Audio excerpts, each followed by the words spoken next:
आज हम ग्रेविटी के आगे के लेक्चर को डिस्कस करने वाले हैं। तो अभी तक जो है हम लोग जो है कहाँ पे थे, तो अभी तक हम प्रीवियस कुछ लेक्चर देख रहे थे। तो प्रीवियस कुछ लेक्चर्स को हम एक बार रिवाइज कर लेते हैं। तो हमने जो है न्यूटन्स के लॉ को पढ़ा था। क्या पढ़ा था बेटा? हम लोगों ने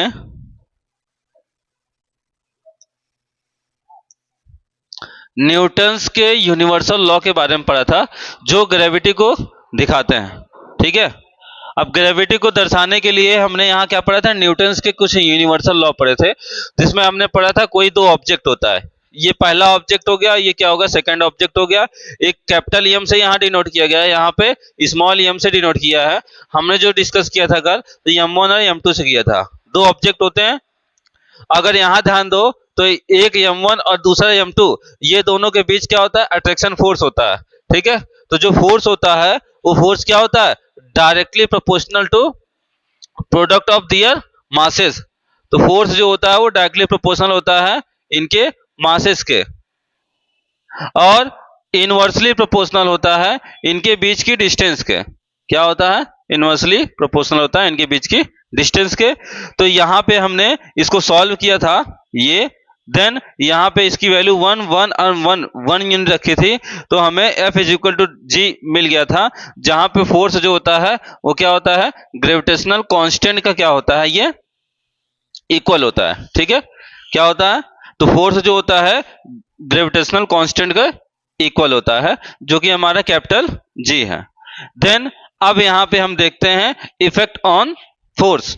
क्या करेंगे हम, यहाँ पे फोर्स पे कौन कौन से इफेक्ट हो रहे हैं उसके बारे में हम डिस्कस करेंगे। तो यहाँ पे हम देखते हैं effect on force. Effect on force में हम देखेंगे ये हमारे करण है और एक हमारा क्या है, अर्जुन है। ठीक है, तो हमारे करण और अर्जुन आएंगे, क्या करेंगे, आएंगे, और जरूर आएंगे। अगर हम ध्यान देते हैं तो कहाँ आएंगे, यहां देखते हैं। तो ये हमारे करण हो गए जो कि कैपिटल एम में हो गया, ये जो हमारे अर्जुन हो गए ये स्मॉल एम में हो गया, और इन दोनों के बीच की जो डिस्टेंस हो गई वो क्या हो गई, स्मॉल डी हो गई। अगर हम बात करें इन दोनों के बीच की डिस्टेंस पे जो फोर्स लग रहा है, मतलब ये करण है हमारे और ये हमारे अर्जुन है। ठीक है, तो करण और अर्जुन के बीच में जो डिस्टेंस है वो क्या है, इन दोनों के बीच जो फोर्स लग रहा है वो फोर्स क्या है, directly proportional to product of their masses. क्या है, तो ये डायरेक्टली प्रोपोर्शनल क्या है, इनके मासेस के डायरेक्टली प्रोपोर्शनल है। ठीक है, देन यहां पे अगर देखें तो how will be force change it mass Arjun is double. आगे देखो, तो यहां देखो, यहां देखते हैं हम, तो how will force change if mass of Arjun is double. अगर यहां देखा जाए तो ये हमारे अर्जुन है, ये क्या है, हमारे करण है, और ये क्या है, अर्जुन है। अगर हम अर्जुन के मास को डबल कर दें तो क्या होगा, अगर इसके मास को हम डबल कर देते हैं तो इसका मास क्या हो जाता है, ज्यादा हो जाता है, और इसका मास क्या हो जाता है, कम हो जाता है। ठीक है, तो इनके बीच का जो फोर्स है वो भी क्या हो जाएगा, डबल हो जाएगा। दिस मीन्स अगर हम ध्यान दें तो ये डायरेक्टली प्रोपोर्शनल है। इसका मतलब अगर हमने मास को बढ़ाया तो फोर्स भी हमारा क्या होगा, बढ़ जाएगा। ठीक है, क्या हो जाएगा, फोर्स भी हमारा बढ़ जाएगा। हमने यहाँ पे देखो अर्जुन को क्या किया, डबल कर दिया, तो हमारा जो मास हुआ वो भी क्या हुआ, 2m हो गया। ठीक है, तो यहाँ पे फोर्स भी क्या हो जाएगा, हमारा 2f हो जाएगा, जो कि अभी अभी मैंने डिस्कस किया और अभी अभी मैंने बताया था। ठीक है, हमने पिछले लेक्चर में भी इसको देखा था कि अगर हम क्या करते हैं, मास को इंक्रीज करते हैं तो डायरेक्टली प्रोपोर्शनल होने की वजह से फोर्स भी क्या होगा, इंक्रीज होगा। अगर हमने मास को डबल किया देन हमारा फोर्स भी क्या हो जाएगा, डबल हो जाएगा। ठीक है, अगर हमने करण के मास को क्या किया, डबल किया, तो ये हमारा क्या हो जाएगा, फोर्थ हो जाएगा। ठीक है, क्योंकि हमने इसको भी डबल कर दिया देन इसको भी डबल कर दिया। ठीक है, तो फोर्स जो होगा हमारा वो क्या हो जाएगा, बढ़ जाएगा। तो हम यहाँ पे देखते हैं, अगर इसको हमने क्या किया, 2m कर दिया, ठीक है।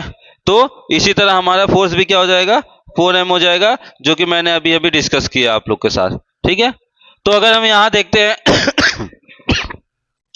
तो force is inversely proportional to distance between them, ठीक।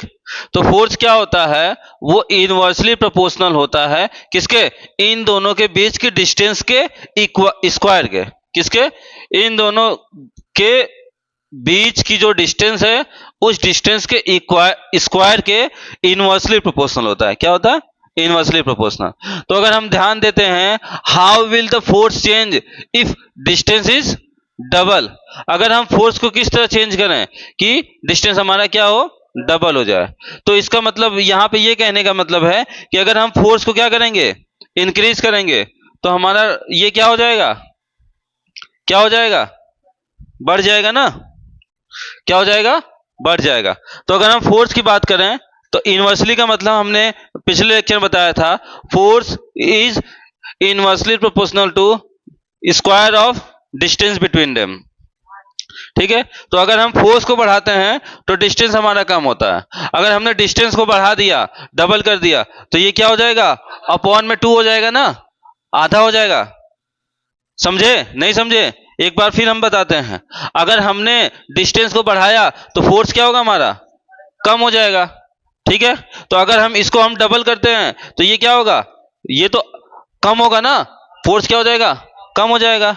देन यहां अगर हम ध्यान दें तो यहां हम देखते हैं, तो अगर हमने क्या किया, यहाँ पे डिस्टेंस को बढ़ा दिया, करण और अर्जुन आने के बजाय दूर दूर चले गए, ठीक है। करण अर्जुन यहाँ पे आ रहे थे, लेकिन ये क्या हुआ, ये करण और ये अर्जुन दोनों क्या हो गए, दूर दूर चले गए, डिस्टेंस क्या हो गई, बढ़ गई। जैसे डिस्टेंस हमारा 4d स्क्वायर हुआ, वैसे ही फोर्स भी क्या होगा, 1/4 हो जाएगा। कैसे, समझ गए। हम आगे की ओर बढ़ते हैं। अगर ये डिस्कशन आप लोग को समझ में आ गया है, तो यहां अगर हम देखें, अगर इसको हम क्या करें, 3d कर दें, मतलब डिस्टेंस को हम क्या करें, 3 गुना बढ़ा दें, तो ये क्या हो जाएगा हमारा 3d मतलब क्या हुआ, 3d स्क्वायर मतलब 3 3 9d स्क्वायर। देन हमारा फोर्स भी क्या हो जाएगा, 1/9 हो जाएगा। क्या हो जाएगा, 1/9, ठीक है। ये तो हम लोग यहां पे आगे देखते हैं यूनिट, ठीक है। तो units of universal gravitational constant, किसके बारे में हम डिस्कस करते हैं, ग्रेविटेशनल कांस्टेंट के यूनिट के बारे में। तो यूनिट इंपॉर्टेंट है हमारे लिए, क्योंकि फिजिक्स में हम किसी भी न्यूमेरिकल को करते हैं तो उस न्यूमेरिकल को कंप्लीट करने के बाद उसका जो आंसर होता है वहां पे हमें यूनिट लगाना इंपॉर्टेंट होता है। अगर हमने यूनिट नहीं लगाई तो क्या होगा, वो क्वेश्चन रॉन्ग हो जाएगा, ठीक है। वी नो डैट, हम ये जानते हैं, force is equal to G m1 m2 upon D square, या फिर हम इसको ऐसे भी लिख सकते हैं, जी m1 m2 upon are square. कल की क्लास में हमने इसे इस तरह डिस्कस किया था।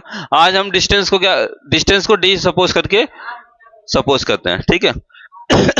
जो आर होता है वो भी डिस्टेंस बिटवीन टू बॉडीज, इन दोनों के बीच की डिस्टेंस है। इसको आर से डिनोट करें, डी से डिनोट करें, ए से डिनोट करें, बी से डिनोट करें, ए टू जेड में से हम किसी भी अल्फाबेट को ले सकते हैं और उससे हम डिनोट कर सकते हैं, जरूरी नहीं है, क्योंकि यहाँ पे हमने सपोज किया है, तो सपोज हम कुछ भी कर सकते हैं। देन अगर हम यहाँ पे जी की बात करें, तो अगर जी हमारा यहाँ पे, तो m1 m ये दोनों नीचे आ जाएंगे, ये इस तरह से, और डी स्क्वायर हमारा यहाँ चला जाएगा, ठीक है। तो यहाँ पे हम इसे क्या करते हैं, इसको डी स्क्वायर बना लेते हैं। क्या करते हैं, डी स्क्वायर बना लेते हैं। देन आगे की ओर देखते हैं, तो यूनिट ऑफ जी क्या होता है, यूनिट्स, ठीक है। यहां पे हम इकाई की बात करते हैं, तो एसआई यूनिट क्या होती है, जल्दी से कमेंट में एसआई का फुल फॉर्म आप लोग कमेंट करिए जल्दी से, ठीक है। तो यहां पे शिवम का कमेंट आया है, क्या आया है, हाँ, इंटरनेशनल सिस्टम, क्या आया है, इंटरनेशनल सिस्टम गलत बोला था। तो SI unit of the force is, अगर हम देखें तो एसआई यूनिट क्या होगी, तो एसआई यूनिट की बात करें तो फोर्स का क्या होता है, न्यूटन। क्या होता है, फोर्स का क्या होता है, न्यूटन, और डिस्टेंस का क्या होता है, मीटर। देन अगर हम देखें डिस्टेंस का क्या होता है, मीटर, यहाँ पे स्क्वायर लगा है, दिस मीन्स यहाँ पे मीटर स्क्वायर हो गया। देन आगे की ओर अगर हम देखें तो यहाँ पे मास है, ठीक है, तो मास का एसआई यूनिट क्या होता है, केजी। मास का एसआई यूनिट क्या होता है, किलोग्राम, ठीक है। तो यहाँ पे मास, first mass kilogram, then second मास किलोग्राम, तो किलोग्राम इंटू किलोग्राम क्या हो जाएगा, किलोग्राम स्क्वायर। तो यहाँ से हमारा किलोग्राम स्क्वायर हो गया। फोर्स का न्यूटन होता है और डिस्टेंस का क्या होता है, मीटर होता है, ठीक है। तो मीटर का स्क्वायर है डिस्टेंस के स्क्वायर होने की वजह से। अगर इसी की हम सीजीएस यूनिट में देखें तो सीजीएस यूनिट जो होती है वो क्या होती है, तो सीजीएस का मतलब होता है सेंटीमीटर ग्राम सेकंड। क्या होता है सेंटीमीटर ग्राम एंड सेकंड। अगर सेंटीमीटर ग्राम और सेकंड की बात करें तो इसका जो होता है डाइन होता है। क्या होता है, डाइन। क्या होता है, डाइन। और सेंटीमीटर स्क्वायर, ठीक है। तो ये भूत प्रेत वाला डाइन नहीं है, ध्यान देना, ये फिजिक्स का डाइन है, ठीक है।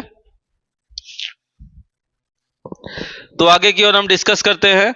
तो यहाँ पे हमारा अगर देखें तो फोर्स का जो है सीजीएस में क्या हो गया, डाइन हो गया, ठीक है। और इसका हम डिस्टेंस का देखते हैं तो सीजीएस का मतलब होता है क्या, सेंटीमीटर, और जी का मतलब क्या होता है, ग्राम, और एस का मतलब क्या होता है, सेकंड। इसी तरह अगर हम देखें एसआई यूनिट जो होती है वो होती किसकी है, एम के एस। एम के एस का मतलब क्या होता है, एम मतलब मीटर, के मतलब किलोग्राम, और एस मतलब सेकंड, ठीक है। तो यहां तक आप लोग को समझ में आ गया होगा। अब आगे हम देखते हैं तो यहाँ पे हम रिलेशन देखते हैं किसकी किसके बीच में। तो relationship between SI and CGS unit of gravitational constant.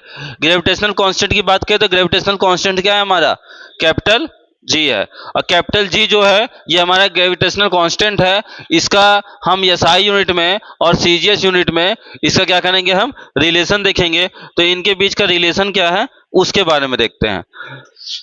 अगर आप लोग को समझ में आ रहा है तो कमेंट करिए और बताइए। तो यहाँ पे हम देखते हैं एक्सपेरिमेंटली क्या दिखाई दिया। तो एक्सपेरिमेंटली हमें दिखाई देता है value of G is equal to 6.7 into 10 की power -11 newton metre square upon kilogram square. ये एक्सपेरिमेंटली पाया गया। कैसे पाया गया तो हम देखते हैं। तो 6.7 इंटू 10 की पावर -11 न्यूटन, ठीक। और मीटर स्क्वायर में हमने 10 की पावर 5 ले लिया। क्या ले लिया हमने, 10 की पावर, यहाँ पे हमने क्या किया, न्यूटन का 10 की पावर 5 डाइन में, और इसका सेंटीमीटर क्या हो गया 10 की पावर 4 हो गया, ठीक है।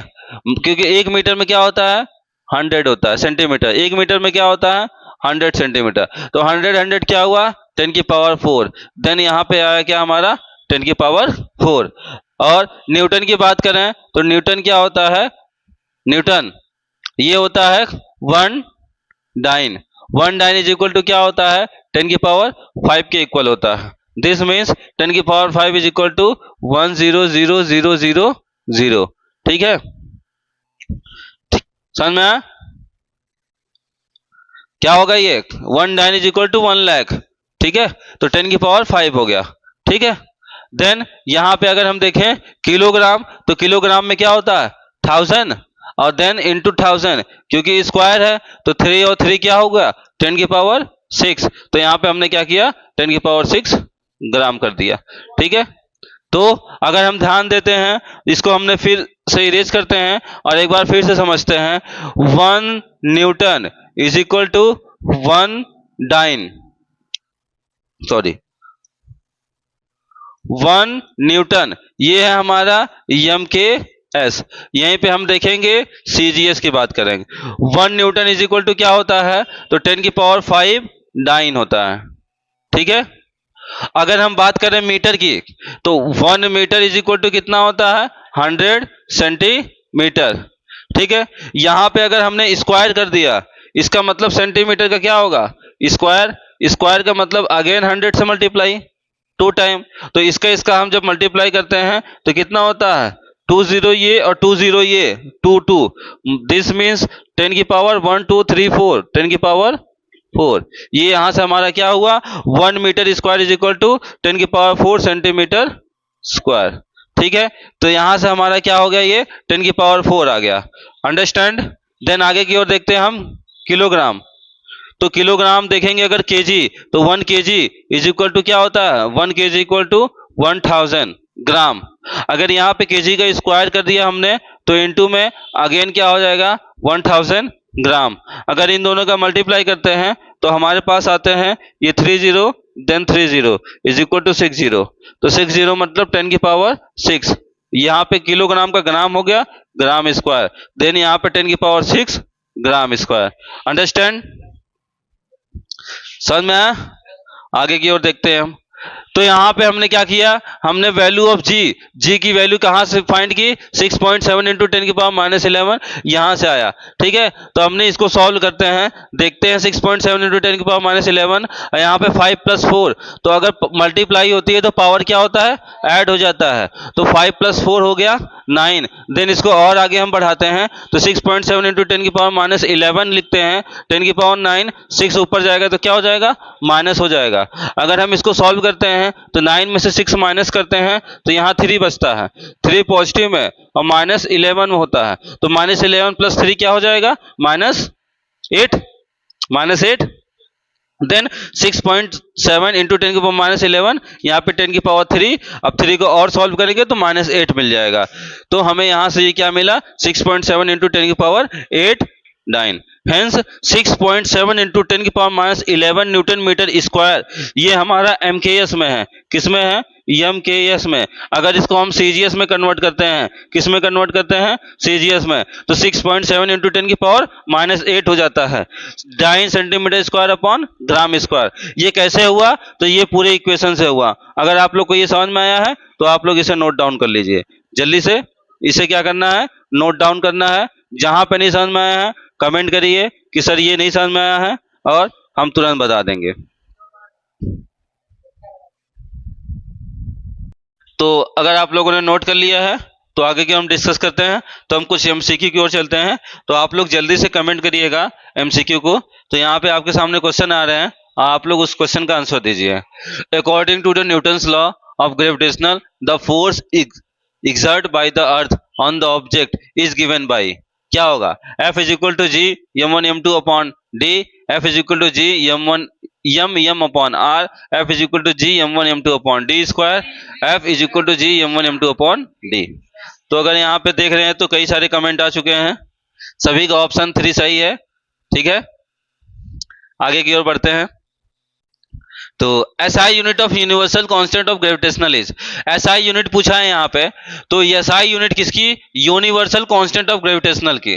ग्रेविटेशन की क्या होती है, SI यूनिट क्या होती है। तो अभी अभी हमने पढ़ा था कि अगर हम यहाँ इस फॉर्मूले को देखें तो यहाँ पे क्या है हमारा G, तो G क्या होगा हमारा, यही रहेगा, m1 m2 नीचे आ जाएगा, D ऊपर चला जाएगा। ठीक है, तो अगर हम देखें तो F और D ऊपर गया तो F इंटू D, F का क्या होता है,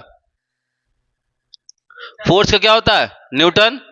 देन अगर हम देखें तो यहाँ पे फर्स्टली न्यूटन, इसमें दिख रहा है, इसमें दिख रहा है, इसमें दिख रहा है, मतलब ये क्वेश्चन हमारा ऑप्शन गलत। अब हम लोग आते हैं सेकंड आगे की ओर।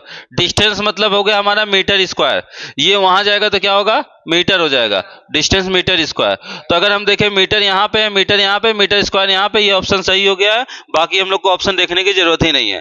ठीक है, तो यहाँ से हमने इसको टिक कर दिया। तो ये बिल्कुल ही शॉर्ट तरीका है जिससे हम लोग बहुत आसानी से क्या कर सकते हैं, कुछ ही मिनटों के, कुछ ही सेकंडों के अंदर हम आंसर दे सकते हैं। देन आगे की ओर अगर देखें तो हमारा ये ऑप्शन सही हो गया है। आगे की ओर थर्ड क्वेश्चन की ओर हम आते हैं। तो the value of the G in the SI system is experimentally found to be newton metre square and kilogram square, क्या होगा। देन अगर हम देखें 6.67 इंटू 10 की पावर -11, 9.8 6.67 इंटू 10 की पावर -11। तो यहाँ पे हम देखते हैं ये ऑप्शन गलत, ये ऑप्शन गलत, ये ऑप्शन गलत। बहुत सारे बच्चों का कमेंट आया है, ये ऑप्शन सही है, देन ये राइट है। ठीक है, तो यहाँ पे शिवम का सही आ रहा है, अरमान का भी सही आ रहा है, अमन का भी सही आ रहा है। ठीक है, और बाकी बच्चे जल्दी से कमेंट करिए, आप लोग कमेंट नहीं कर रहे हैं। आगे की ओर देखते हैं हम। तो यहाँ अगर देखें तो नेक्स्ट क्वेश्चन हम देखते हैं। The force of gravitational between two bodies separated by a distance varies as 1 upon d square and 1 upon d square। तो देन अगर हम देखें तो क्या है, the force of gravitational between two bodies, एक बॉडी ये हो गया ए, देन सेकंड बॉडी ये हो गया बी, इन दोनों के बीच का जो फोर्स है क्या है, इन दोनों के बीच का जो फोर्स है, डिस्टेंस के जो बीच का फोर्स है वो separated by the F is directly proportional ना होकर के 1/d होता है, देन इसका क्या होता है ये स्क्वायर, तो हमारा फोर्थ ऑप्शन क्या होगा, सही होगा। ठीक है, तो 1/d स्क्वायर जो होगा हमारा राइट आंसर होगा।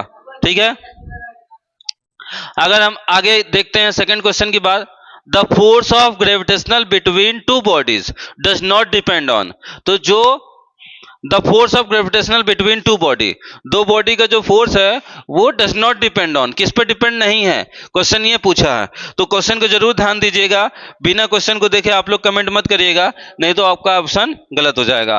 फर्स्टली अगर हम देखें तो प्रोडक्ट ऑफ देयर मासेस, तो ये हमारा F proportional m1 and m2 ये क्या करता है, ग्रेविटेशनल ऑफ फोर्स इसको फॉलो करता है। ठीक, तो ये हमारा यहां पे पूछा है डज नॉट डिपेंड, तो ये हमारा डिपेंड करता है। अगर हम सेकंड बात करें the sum of their masses, तो सम ऑफ देयर मासेस मतलब मासेस को हम सम करते हैं, तो ये हमारा क्या होता है, डिपेंड नहीं करता। अगर और आगे की ओर हम देखें और ऑप्शन में क्या क्या है, तो और ऑप्शन क्या है, द ग्रेविटेशनल कांस्टेंट, तो ग्रेविटेशनल कांस्टेंट भी जो है इसको फॉलो नहीं करता। The distance between the centre of the two bodies, distance between the centre of the two bodies, तो ये distance between centre of the two bodies ना करके square of the distance between the centre of the two bodies होता है। ठीक है, तो अगर हम देखें तो यहां पे हमें क्या होता है, ये हमारा सही है। ठीक है, बट यहां पे पूछा है डज नॉट डिपेंड, तो डिपेंड क्या नहीं करता, तो सम, दोनों का सम करना ये डिपेंड नहीं करता। ठीक है, अगर हम थर्ड क्वेश्चन की बात करें अब, तो थर्ड क्वेश्चन की ओर हम चलते हैं और थर्ड क्वेश्चन को हम देखते हैं। तो if we half the distance two bodies, अगर हम दो बॉडीज के बीच के डिस्टेंस को हाफ कर दें तो ग्रेविटेशनल फोर्स होगा वो क्या आएगा हमारा, अगर हमने फोर्स को क्या किया, force is equal to inversely proportional to square of distance square, distance between them. तो यहां if half of the distance two bodies, दो बॉडी के बीच के डिस्टेंस को हमने हाफ कर दिया, मतलब डिस्टेंस को 1/2 कर दिया, तो हमारा जो फोर्स आएगा वो कहां क्या आएगा। ठीक है, तो इसको आप लोग क्या करेंगे, कमेंट करेंगे और कमेंट करके बताएंगे, जिसका भी आंसर सही होगा कल के वीडियो में सबसे पहले उसी का नाम लिया जाएगा। ठीक है, तो इसको आप लोग जल्दी से कमेंट करके बताइए, जल्दी से कमेंट करिए, बताओ।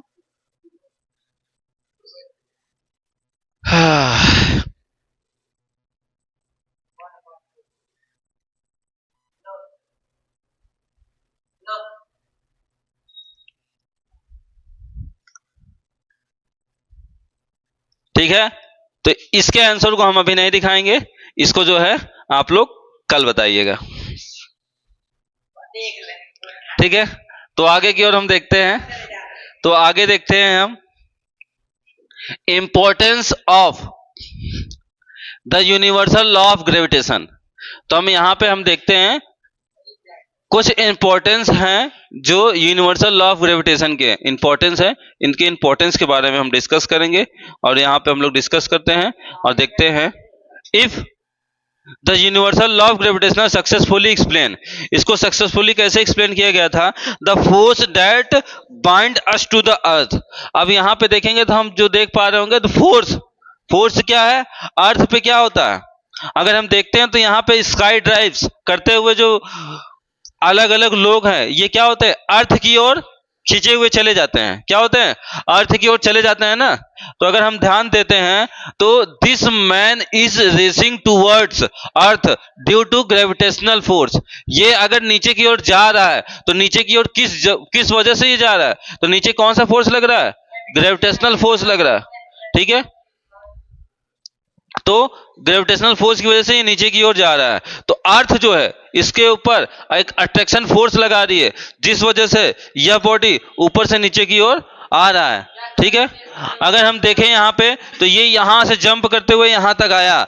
It is gravity that make long jump so difficult. तो ग्रेविटी जो होती है वो हमें क्या करती है, लॉन्ग जंप कराने में काफी मदद नहीं करती है, ठीक है, क्योंकि हम लॉन्ग डिस्टेंस जंप नहीं कर सकते। क्योंकि हम अगर फॉर एग्जांपल अगर देखें, ये बॉय है, ये यहां से जंप कर रहा है, तो जब जंप करेगा तो जैसे ही ये ऊपर की ओर जंप करेगा, ग्रेविटी जो है इसको नीचे की ओर लाने की कोशिश करेगी, जिस वजह से इसकी जो जंप की जो डिस्टेंस है बहुत ज्यादा दूर ना जा करके वो पास ही आके क्या होता है, गिर जाता है, ठीक है। तो बहुत दूर तक क्या होता है, इसकी डिस्टेंस नहीं हो सकती, ठीक है। अगर हम ध्यान दें, अगर कोई व्यक्ति बहुत पतला है, ठीक है, मतलब उसका जो मास है वो बहुत कम है, तो मास कम होने की वजह से ग्रेविटेशनल फोर्स क्या होगा, कम लगेगा। तो मास कम तो ग्रेविटेशनल फोर्स कम, ग्रेविटेशनल फोर्स कम होगा तो ये बहुत दूर तक या बहुत लंबी छलांग लगा सकता है, ठीक है। अगर बहुत ज्यादा हैवी बॉडी का कोई जंप करेगा तो वो क्या होगा, ये ऐसा मोटा सा यहीं पे गिर पड़ेगा, क्या होगा, जंप तो करेगा लेकिन बहुत दूर ना जा करके बहुत पास ही क्या होगा, ये गिर जाएगा। तो यहां पे हम देखेंगे तो ये क्या होता है, ये डिपेंड करता है किस पे, ग्रेविटेशनल फोर्स पे, ठीक है। क्या करता है, ग्रेविटेशनल फोर्स पे, ठीक है।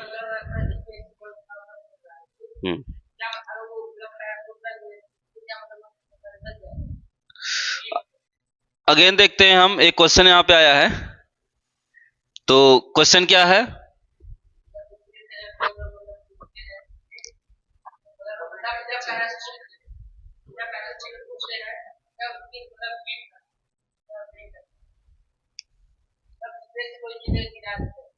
हाँ, तो यहाँ पे बच्चे का क्वेश्चन ये आया है कि अगर स्पेस से कोई चीज नीचे की ओर गिर रही है तो नीचे की ओर गिरने की वजह से इसमें हीट कहाँ से आ जाता है। अगर आप लोग ने देखा होगा तो प्लेन वगैरह क्रैश करता है, या फिर आसमान से या हमारे यूनिवर्स से अर्थ पे कोई भी चीज जब नीचे की ओर गिरती है, ठीक है, तो नीचे की ओर गिरते गिरते चाहे वो पत्थर का टुकड़ा ही क्यों ना हो, ठीक है, या कोई प्लेनेट का कोई पार्ट ही क्यों ना हो, कोई एस्ट्रॉइड वगैरह ही क्यों ना हो, वो नीचे की ओर जब आता है तो जैसे ही हमारे अर्थ के एटमॉस्फेयर में इंटर करता है, ठीक है, तो अर्थ के एटमॉस्फेयर में इंटर करते ही ऊपर से तो ये आ रहा है, यहाँ पे क्या होता है, ग्रेविटेशनल फोर्स की वजह से वो नीचे की ओर बहुत स्पीड से आता है। जब ये बहुत तेजी से नीचे की ओर आता है तो हमारे इन्वायरमेंट में क्या होता है, उस इन्वायरमेंट से टकराते हुए आता है, जिस वजह से यहाँ आने में क्या होता है, उसको फ्रिक्शन का सामना करना पड़ता है। किसका सामना करना पड़ता है, तो ये जो एयर है हमारा, ये जो एयर है, इस एयर में क्या होता है, ये जब एस्ट्रॉइड या कोई भी पार्टिकल जब ऊपर से नीचे की ओर गिरता है, या फिर हम देख सकते हैं कोई सैटेलाइट वगैरह टूट के गिरता है तो नीचे आते आते वो बर्न हो जाता है ना। तो ये बर्न होने का रीजन क्या है, इस बच्चे ने बहुत अच्छा क्वेश्चन पूछा है। अगर हम ध्यान दें तो ये जब नीचे की ओर आता है तो यहाँ पे होता है फ्रिक्शन, ठीक है, क्या होता है, फ्रिक्शन होता है। और इसी फ्रिक्शन की वजह से क्या होता है, जब ये नीचे की ओर आएगा तो फ्रिक्शन की वजह से क्या होता है, वो ऑब्जेक्ट हीट होने लगता है, और बहुत ज्यादा फ्रिक्शन होने की वजह से ऑब्जेक्ट हीट होकर के बर्न हो जाता है और वो जल जाता है, ठीक है। समझ में आ गया होगा आप लोग को, ठीक है। तो यहां पे अगर हम बात करें किसी बॉल की,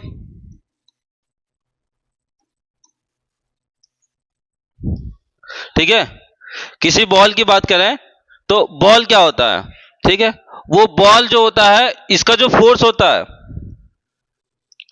हमने क्या किया, उसे नीचे से फेंका, जब नीचे से इसको फेंकते हैं तो ये ऊपर की ओर जाता है, ठीक है, ऊपर की ओर जाता है, लेकिन फोर्स एक ऐसा समय आता है कि फोर्स खत्म, हमारा फोर्स जो होता है ग्रेविटेशनल फोर्स से बहुत कम होने की वजह से ये बहुत लॉन्ग डिस्टेंस में नहीं जा पाता, फोर्स खत्म, तो ये बहुत ज्यादा डिस्टेंस से नहीं आता है, नॉर्मल ही दूरी से आता है, जिस वजह से इसमें कोई इफेक्ट नहीं होता, ठीक है, नो इफेक्ट। बट जो हमारे एटमॉस्फेयर के बाहर से आ रहा है, जो बाहर से आ रहा है तो बहुत दूर से वो आ रहा है, प्लस एटमॉस्फेयर में इंटर किया, और इंटर करने के बाद हमारा एटमॉस्फेयर से नीचे तक आने में जो उसका बहुत सारे फोर्स लगते हैं, उस फोर्स में जो होता है वो फ्रिक्शन फोर्स जो होता है मोस्टली होता है, जिस वजह से क्या होता है वो बर्न होता है। अब बॉल तो हम फेंकेंगे बहुत, अगर ऊंचाई पे फेंकते हैं तो 1 किलोमीटर ऊंचाई तक हम फेंक सकते हैं, या 2 किलोमीटर या 3 किलोमीटर, इससे ज्यादा तो हम बॉल को फेंक नहीं सकते हैं। ठीक है, या फिर एक बुलेट को भी अगर हम चलाएं तो 5 से 6 किलोमीटर या 7 किलोमीटर तक या 8 किलोमीटर तक जा सकती है। ठीक है, बहुत जाएगी तो। लेकिन कोई भी एस्ट्रॉइड वगैरह ऊपर से आता है तो वो कई हजार किलोमीटर या कई लाखों किलोमीटर से आता है, तो वहां से आने समय क्या होता है, बहुत तेजी से गिरने की वजह से फ्रिक्शन बहुत ज्यादा हो जाता है, जिस वजह से वो बर्न होता है। ठीक है, तो आगे की ओर हम डिस्कस करते हैं। तो यहाँ पे हम देखते हैं तो ये अर्थ के चारों ओर क्या हो रहा है, तो मून जो है इसके चारों ओर क्या कर रही है, ट्रेवल कर रही है। क्या कर रहा है, मून को अगर हम देखें तो अर्थ के चारों ओर एक ऑर्बिट में क्या करता है, ये ट्रेवल कर रहा है। तो इसका जो सर्कुलर पाथ में जो मोशन हो रहा है, ठीक है, वो फिक्स हो रहा है। तो फिक्स पाथ में ये क्या हो रहा है, रोटेट हो रहा है। लेकिन इसमें भी एक टाइप का क्या लग रहा है, फोर्स लग रहा है। हम जब फोर्स के बारे में पढ़ेंगे तो वहां डिस्कस करेंगे, लेकिन यहाँ हम ग्रेविटेशनल फोर्स के बारे में पढ़ रहे हैं, तो यहाँ पे भी हम डिस्कस करते हैं। बहुत अच्छी तरह से हम यहाँ पे ध्यान देने वाली बात है, बहुत इंपॉर्टेंट टॉपिक है ये। तो आप लोग इसको जरूर देखिए। Moon revolve around the earth due to the gravitational attraction of the earth. Moon जो होता है ये अर्थ के चारों ओर ही क्यों चक्कर लगाता है, तो ये इसी के चारों ओर चक्कर इसलिए लगाता है, ऐसा कहा जाता है। तो ये कहा ये गया है बहुत साइंटिस्टों द्वारा कि ये जो मून है ये इस अर्थ का, ये जो मून है, ठीक है, वो अर्थ का ही पार्ट है।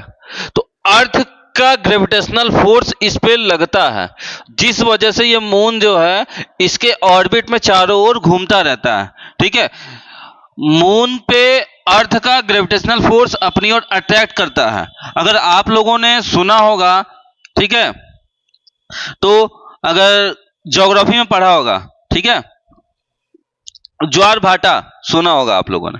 ठीक है, ये जो ज्वार भाटा समुद्र में आते हैं, ठीक है, अमावस के चांद में, ठीक, या पूर्णिमा के समय में अगर आप लोगों ने देखा होगा, तो क्या होता है जब चांद बड़ा हो जाता है खूब, ठीक है, तो समुद्र में क्या होता है, बहुत लंबी लंबी लहरें उठती हैं। ये लहरें जो होती हैं ये मून के ग्रेविटेशनल फोर्स की वजह से ही क्या होती है, ऊपर की ओर। वाटर का जो सरफेस है ये नॉर्मल सरफेस, अब यहाँ पे मून अपनी ग्रेविटेशनल फोर्स को अर्थ पे लगाता है, तो अर्थ के वाटर जो है ऊपर की ओर उठते हैं फिर नीचे जाते हैं, फिर ऊपर की ओर उठते हैं फिर नीचे जाते हैं। इस तरह समुद्र में बहुत लंबी लंबी लहरें उठती हैं।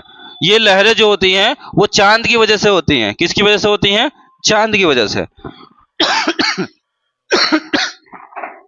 अगर आप लोग देखें तो रात के समय में जो होता है समुद्र के किनारे पानी की काफी लहरें उठती हैं, लेकिन दिन के समय में नहीं।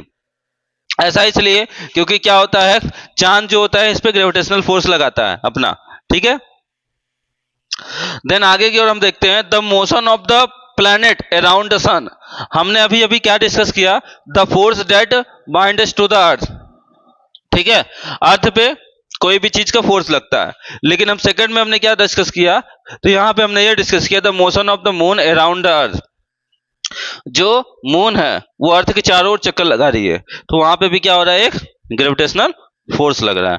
देन अगर हम मोशन की बात करें यहाँ पे यूनिवर्स की, तो जितने भी प्लैनेट हैं सारे के सारे प्लैनेट क्या हो रहे हैं, सारे के सारे प्लैनेट रोटेट हो रहे हैं। क्या हो रहे हैं, रोटेट। ठीक है, कैसे रोटेट हो रहे हैं, तो आप लोग फिगर में देख सकते हैं।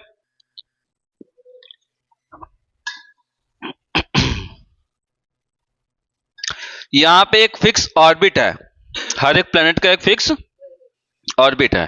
ठीक है, हर एक प्लेनेट का एक फिक्स ऑर्बिट है, वो अपने ऑर्बिट में क्या करता है, राउंड लगाता रहता है। ठीक है, अगर हम देखें यहाँ पे तो हर एक प्लेनेट का एक फिक्स ऑर्बिट है। ठीक,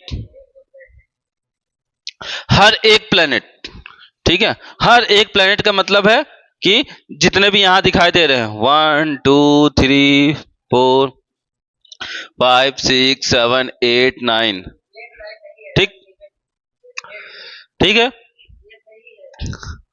तो यहाँ पे बहुत सारे प्लेनेट हैं, ठीक है, जो हमारे प्लेनेट के ग्रुप में हैं, ठीक है, प्लेनेट के ग्रुप में है, ठीक है।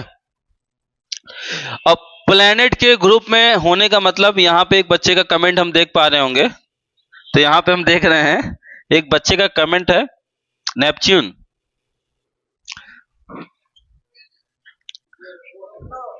ठीक है, प्लूटो, क्या, प्लूटो कह रहा है बच्चा कि प्लूटो जो है प्लेनेट क्यों नहीं है।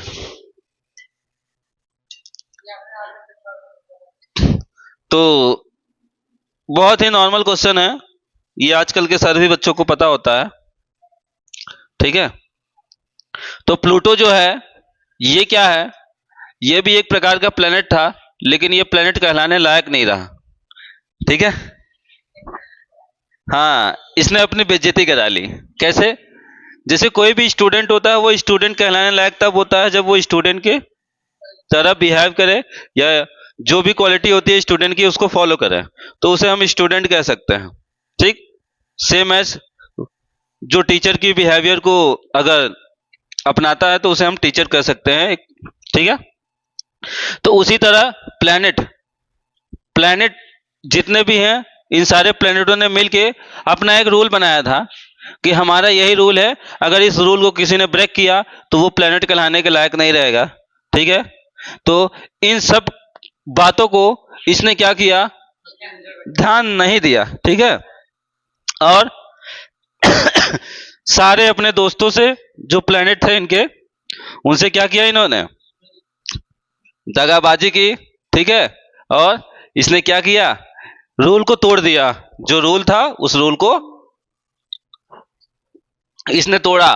और रूल क्या था, तो रूल ये था कि हर एक प्लेनेट का एक फिक्स ऑर्बिट है, ठीक है।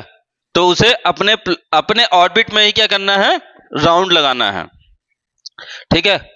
जब तुम्हें एक घर मिल गया है, तुम अपने घर में ही रहो, पड़ोसी के घर में जाने की तुम्हें जरूरत नहीं है, ठीक है। लेकिन ये करता क्या था, अपने ऑर्बिट से कभी इधर भागता, कभी उधर भागता, कभी इधर भागता, कभी उधर भागता, ठीक है। ये अपने ऑर्बिट में रहता ही नहीं था। इसलिए वैज्ञानिकों ने देखा ये बहुत यहां वहां भाग रहा है, ठीक है।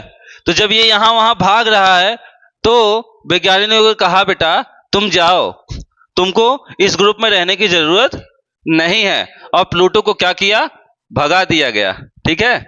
लेकिन वो अभी भी यूनिवर्स में ट्रेवल कर रहा है, ठीक है। ट्रेवल तो कर रहा है लेकिन प्लेनेट कहलाने लायक नहीं रहा बस, ठीक है।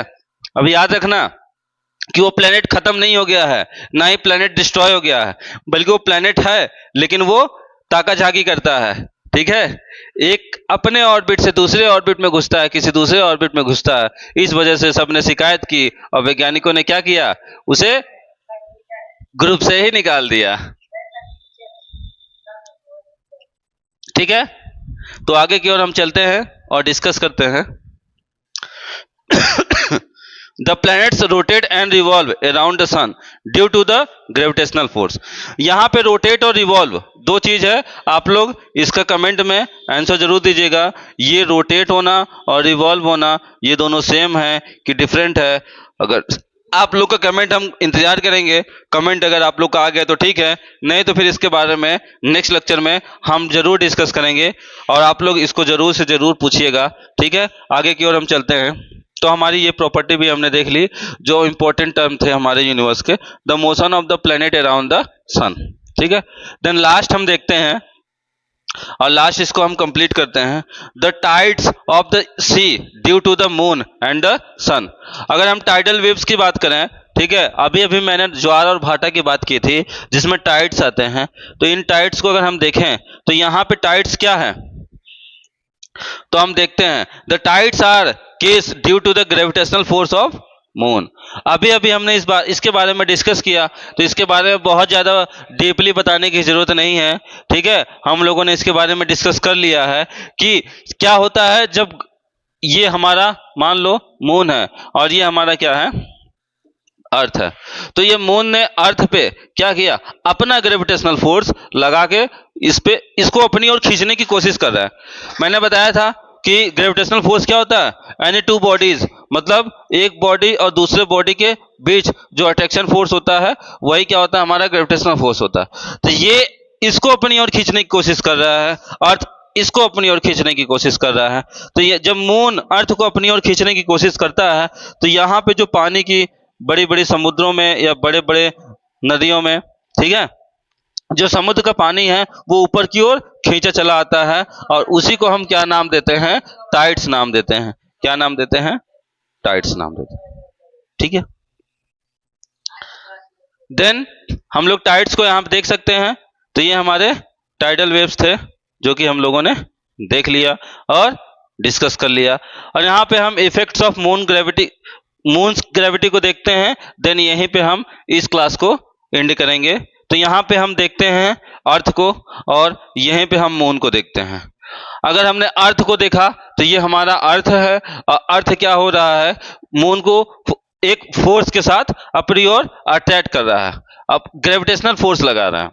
ठीक है, इस वजह से हम देखते हैं इसका जो ग्रेविटेशनल फोर्स है इसमें क्या होता है, जब टाइडल्स आते हैं, टाइड्स आते हैं, ठीक है, तो ये टाइड्स जो होते हैं, हाई टाइड्स कैसे हो गया, जब समुद्र ये मून जो है इसके फ्रंट पे आता है तो पानी की जो लहरें होती हैं चांद की ओर खींची जाती हैं, खींची जाती हैं। इस वजह से क्या होता है, जो टाइड्स होते हैं वो बहुत हाई होते हैं, हाई मतलब बहुत ऊंचे ऊंचे होते हैं। ठीक है, और लो टाइड्स की बात करें तो यहाँ पे जो होता है लो टाइड्स होता है, क्योंकि मून जो है, मून फ्रंट से अट्रैक्शन फोर्स ज्यादा लगाएगा, इसके बैक से या फिर इसके अप साइड से फोर्स बहुत कम लगाएगा।